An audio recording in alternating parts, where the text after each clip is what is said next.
ओम नमः सिद्धेभ्यः। नमो अरिहन्ताणं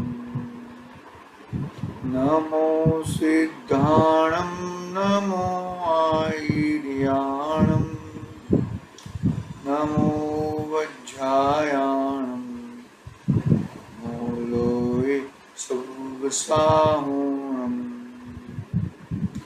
मंगलम भगवान वीरो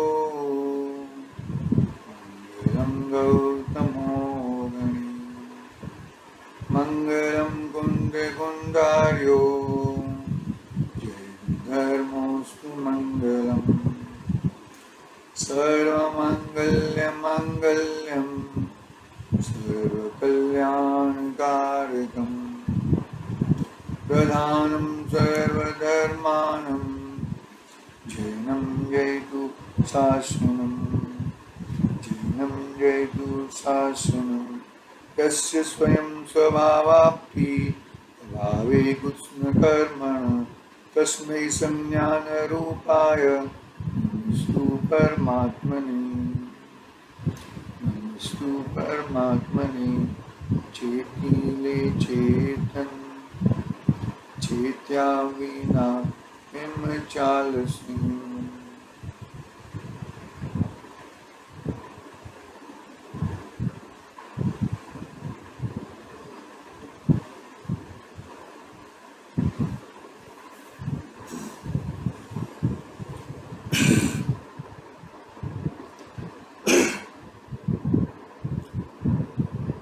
शास्त्र इष्टोपदेश नामक महान ग्रंथ है।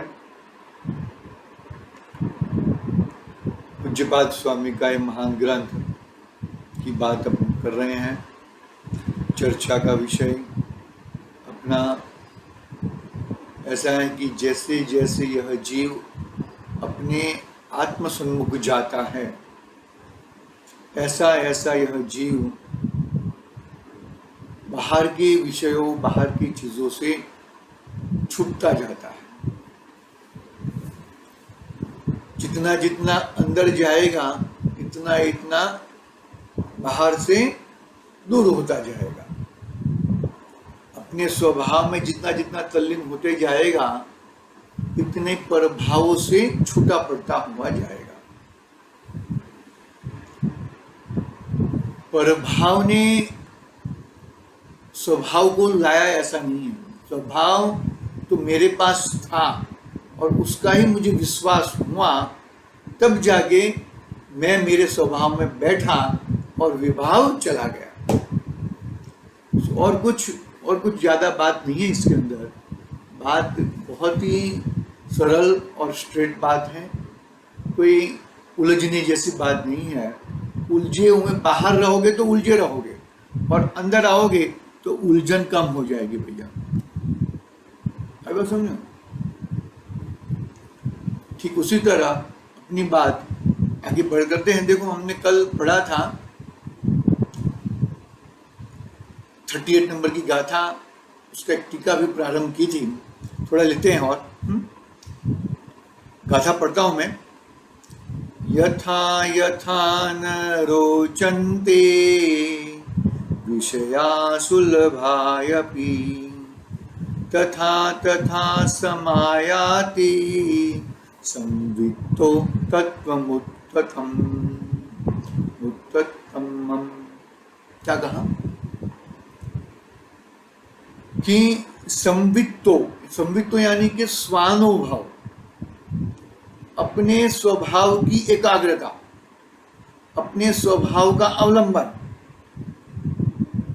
जैसा जैसा अपने तत्व के आश्रय से अपने स्वभाव में बैठता जाता है, ऐसे ऐसे विषय दूर होते जाते हैं। यहाँ पर वो 37 नंबर की गाथा थी।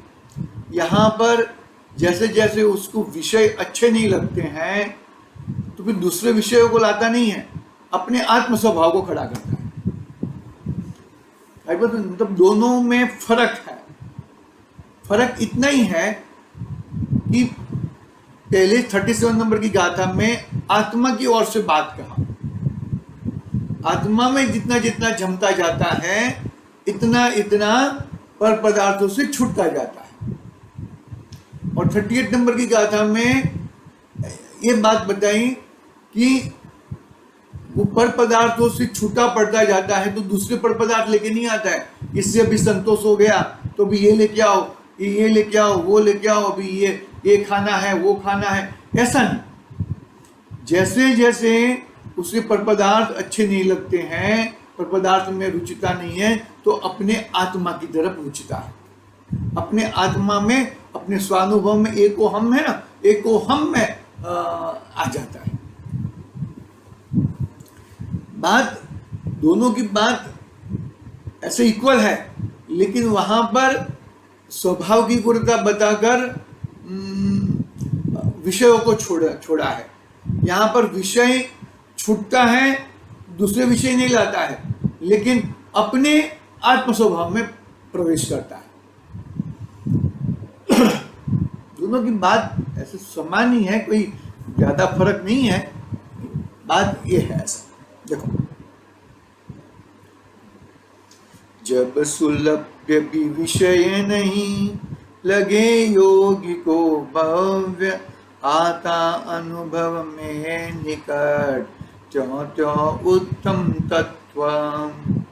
जैसे जैसे सुलभ सहज प्राप्त इंद्रिय विषय भी नहीं रोचते, वैसे वैसे स्वात्म संवेदन में उत्तम निजात्म तत्व आता जाता है। देखो समझे, उत्तम निजात्म तत्व आता है और जाता है। क्या जाता है?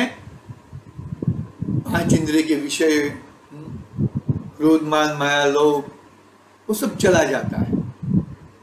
पकड़ना, बात को अच्छी तरह से पकड़ना, पकड़ोगे तो ही तुम्हें मालूम पड़ेगा कि किस तरह से हमें हमारा कल्याण करना है और कल्याण के मार्ग में हमें कैसे लगना है। देखो,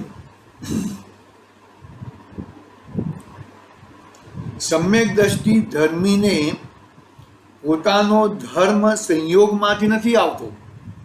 गुरुदेव कहते हैं, क्या कहते हैं कि सम्यक दृष्टि धर्मी को अपना जो धर्म है, अपना स्वानुभव है, वो संयोग में से आप कोई दे दे, कोई आशीर्वाद दे दे और आ जाए, ऐसा आता नहीं है। पुण्य पाप ना राग माथी नहीं आवतो। पुण्य पाप राग में से नहीं आता। एक समयनी पर्यायનું अवलंबन लेवाથી પણ નથી આવતું, क्योंकि एक समय की पर्याय का अवलंबन लेगा तो वो एक समय की है, दूसरे समय तो दूसरी पर्याय, तो फिर उसका चेंज हो जाएगा। त्रिकाली का अवलंबन लेने के, देखो समझाय છે કાંઈ, एक समयનું દ્રવ્ય શુદ્ધ ચૈતન્ય અનંત આનંદનું નિધાન ખાણ અનંત કાળમાં પોતાની નિજ સંપદા તરફ કદી નજર કરી નથી। આત્મ પદાર્થ એક સમયમાં અનંત જ્ઞાન આદિ ધર્મથી ભરેલો પદાર્થ છે। એ વસ્તુનો સ્વભાવ અંતરદ્રષ્ટિ કરવાથી પર્યાયમાં વસ્તુનો સ્વભાવ શ્રદ્ધા, જ્ઞાન, શાંતિ, આનંદનું પ્રગટ થવું, એનું નામ ધર્મ કહેવાય છે। जो त्रिकाली द्रव्य है, त्रिकाली वस्तु है, जो परमानेंट टिकने वाली चीज है, उसके ऊपर आशय रखने से, उसके ऊपर ध्यान देने से, उसका बरोबर अच्छी तरह से उसका ध्यान देने से ये कार्य होता है, बाकी अन्यथा कार्य होता नहीं है। मतलब बात को किस तरह से हमें उसको समझना है, वो अच्छी तरह से हमें देखना है भैया, बाकी ये नहीं समझ में आएगा। इस चीज को समझना बहुत भारी होएगा, बहुत गड़बड़ हो जाएगी।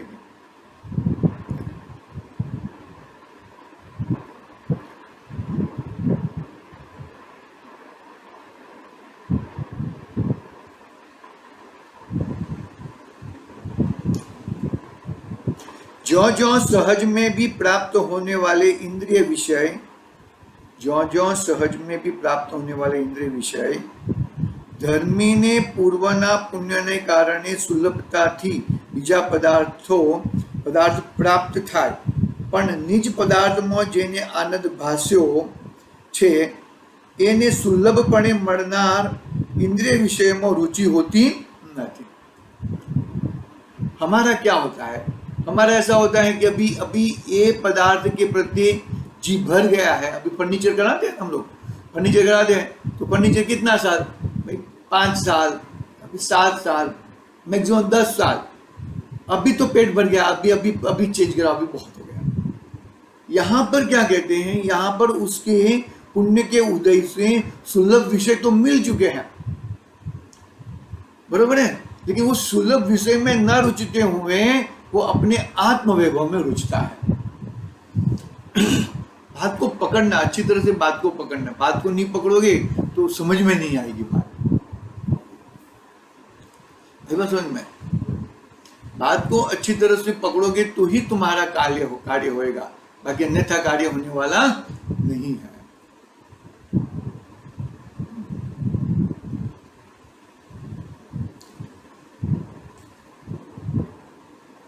मतलब विषयों को पलटाना, विषयों को दूसरा विषय लाना, उसका नाम सुख नहीं है।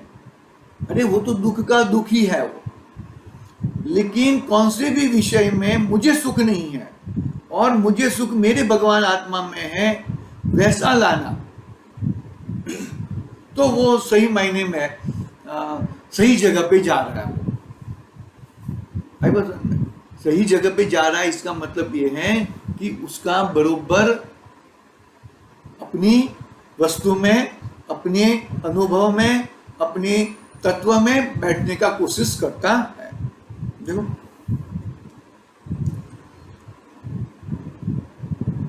लक्ष्मी, अधिकार, 5-50 करोड़ रुपया, मोटा अधिकार, हिंदुस्तान नो राजा, एवी पदवी धर्मी ने कहीं भासती, मतलब वो पदवी में उसको सुख नहीं दिखता। तो कहां पर सुख दिखता है? अपने आत्म स्वभाव में। देखो मतलब बरोबर समझना, मुझे वो भी चाहिए और ये भी चाहिए, ऐसा नहीं है। अरे उसमें सुख नहीं है और यहां पर सुख है, और वो शब्दों में बोल दे कि यहां पर सुख है, और मन में, श्रद्धा में नहीं भाई, वही रखना, वही अच्छा है, तो बोलने का बात अलग है और श्रद्धा का विषय अलग है। ऐसा कभी मत करना। अपने से खुद को मायाचारी में मत डालना।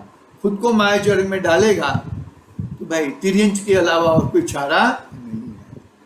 बहुत ही गंभीर बात है, बहुत ही समझने जैसी बात है, बहुत ही जो समझेंगे तो ही हम पाएंगे, बाकी पाना मुश्किल है भैया।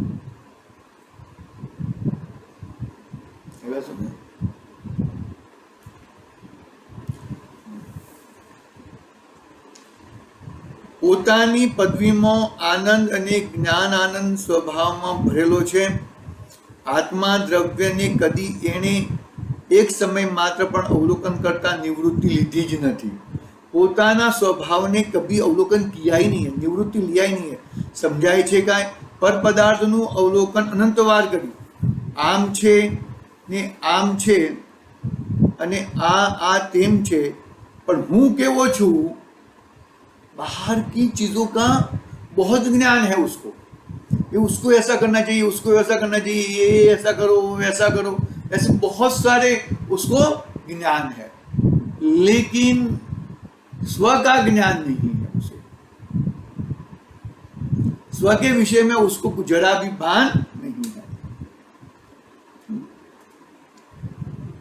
आत्मा की संपदा, ज्ञान आदि, शांति, स्वच्छता, प्रभुता એવી પોતાની સંપદા, પોતાની રુચિ થઈ, શ્રદ્ધા થઈ, સ્વભાવનો આશ્રય જ્ઞાન થયો, તો ધર્મીને પોતાનો આનંદ પોતામાં જ ભાસે છે। बाहर में और किधर आनंद भासता नहीं है, अपने अंदर ही आनंद भासता है और अपने अंदर ही जमा रहता है। वही एक बहुत बड़ा आश्चर्यकारी है, बहुत बड़ा आश्चर्य है।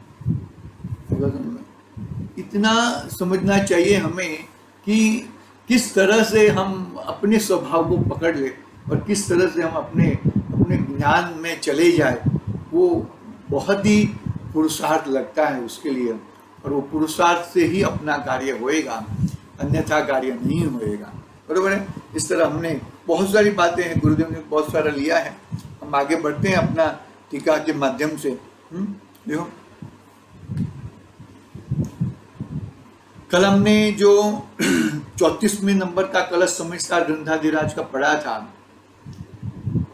इसमें आचार्य देव ने यह कहा कि तू जो संयोग आदि है, बाहर के जो पर पदार्थ हैं, उससे उसके ऊपर लक्ष्य छोड़ के अपने स्वभाव के ऊपर जो तू लक्ष्य लाएगा और ऐसा प्रयोग तू 6 महीने तक करता रहेगा, ईमानदारी पूर्वक, सच्ची ईमानदारी पूर्वक जो करता रहेगा, तो तुझे आत्म स्वभाव की प्राप्ति नहीं हुई तो हमारे पास से आके लेके जाना।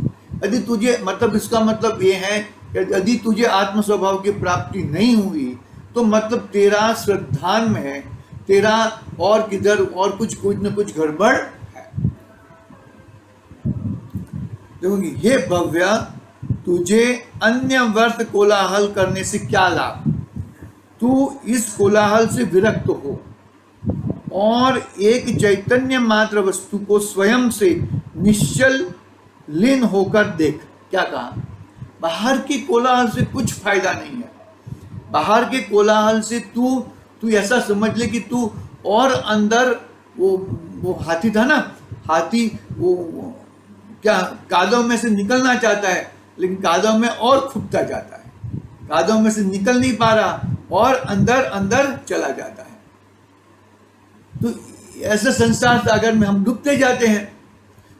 बात ऐसी है भैया कि भाई बाहर की चीजें है, नहीं ऐसा नहीं है, लेकिन बाहर की चीजों तेरे लिए कोई कार्यकारी नहीं है। वो कोलाहल जैसी है, वो कोलाहल पना, तू कोलाहल से विरक्त हो जा और अपने चैतन्य वस्तु में स्वयं में निश्चल लीन होकर अपने स्वभाव को देख। और तू अपने स्वभाव को देखेगा, ऐसा 6 मास अभ्यास करेगा, हाँ ऐसा करेगा तो अपने हृदय सरोवर में जितना, अपने हृदय सरोवर में जिसका तेज, प्रताप, प्रकाश उद्गल से भिन्न ऐसे आत्मा की प्राप्ति होती है या नहीं होती? होएगी ही, क्यों नहीं होएगी? जो तू सही मायने में, सही ढंग से, सही तरीके से यदि तो तू कार्य करेगा तो तेरा ये कार्य सधने वाला ही है, कभी कार्य बिगड़ता नहीं है। कार्य बिगड़ने का मतलब क्या? कि तूने अपने स्वभाव को बरोबर देखा नहीं है, तू अपने स्वभाव के अंदर बरोबर गया नहीं है, तब जाके ये कार्य बिगड़ सकता है, बाकी अन्यथा कार्य बिगड़ने वाला नहीं है। बहुत ही समझदारी पूर्वक, शांति से इस बात को हमें पकड़ना चाहिए, इस बात को पकड़ के हमें आगे चलना चाहिए। मतलब एक तरफ घाम और एक तरफ मेरा राम, पूर्ण गाम, पूर्ण विश्व, 6 द्रव्य, अन्य जीव द्रव्य भी आ गए। एक तरफ घाम और एक तरफ मेरा भगवान राम, भगवान आत्मा। पुरुषार्थ लगता है उसके लिए, जरूर पुरुषार्थ लगता है, लेकिन पुरुषार्थ करने से ही कार्य होएगा। बाकी ऐसे रास्ते में नहीं पड़ा है ये चीज रास्ते में नहीं पड़ी है। कि रास्ते में पड़ी हो तो सबको मिल जाए। मतलब कहने का भावार्थ यहाँ पर बहुत ही सरल है, बहुत ही शांत है, बहुत ही अच्छी तरह से हमें हमारी चीज को पकड़नी चाहिए, और हम हमारी चीज को पकड़ेंगे तो ही हमारा कल्याण होएगा, अन्यथा कल्याण होने की कोई बात नहीं है। देखो भावार्थ पढ़ता हूं मैं। विषयों की रुचि न होने से, क्या बोला? विषयों की रुचि न होने से वह आत्मा के विशुद्ध स्वरूप की प्राप्ति का कारण है। जैसे जैसे इंद्रिय विषयों के प्रति विरक्त, उदासीनता बढ़ती जाती है, वैसे वैसे स्वात्मा संवेदन में, शुद्धात्मा के अनुभव में भी वृद्धि होती जाती है। क्या कहा? विषयों की रुचि ना होने से क्या है? बाहर में बहुत सारे विषय आ जाए, बहुत सारी चीजें आ जाए, तो भी वो विषयों की रुचि ना होने से वह आत्मा के विशुद्ध स्वरूप की प्राप्ति का कारण है।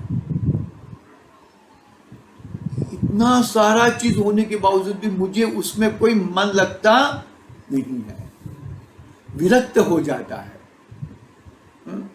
वह आत्मा विशुद्धि स्वरूप की प्राप्ति का कारण है।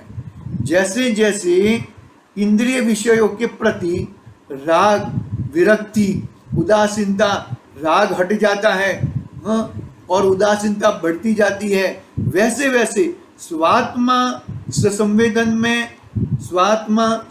में शुद्धात्मा के अनुभव में वृद्धि होती जाती है।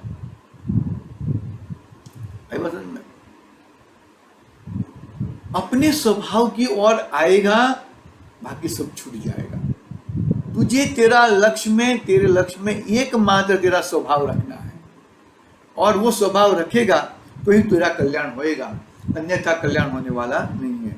इसलिए पर पदार्थों संबंधी समस्त संकल्प विकल्पों का त्याग करके, विषयों में मन व्यावृत करके एकांत में स्वात्मा के अवलोकन का अभ्यास करना चाहिए। इससे थोड़े ही समय में शुद्धात्म स्वरूप की प्राप्ति होती ही है। क्या कहा कि अपने स्वात्मा में, अपने स्वभाव में, अपनी वस्तु में, अपनी चीज में अवलोकन करना चाहिए। इधर उधर डाफोड़ो मारने से कुछ काम होएगा नहीं है। कब तक तू डाफोड़ो मारता रहेगा? कब तक अपने स्वभाव से दूर भागता रहेगा? स्वभाव की प्राप्ति का पुरुषार्थ कर रहा है और तू दूर भाग रहा है, वो एकदम गलत बात है, एकदम अच्छी बात नहीं है। इस तरह आज की बात यहाँ पे पूरी करते हैं। आज एक छोटा सा विधान भी है और जाना भी है विधान के लिए। आज के लिए ओम नमः सिद्धे। निज निधि निज में बताई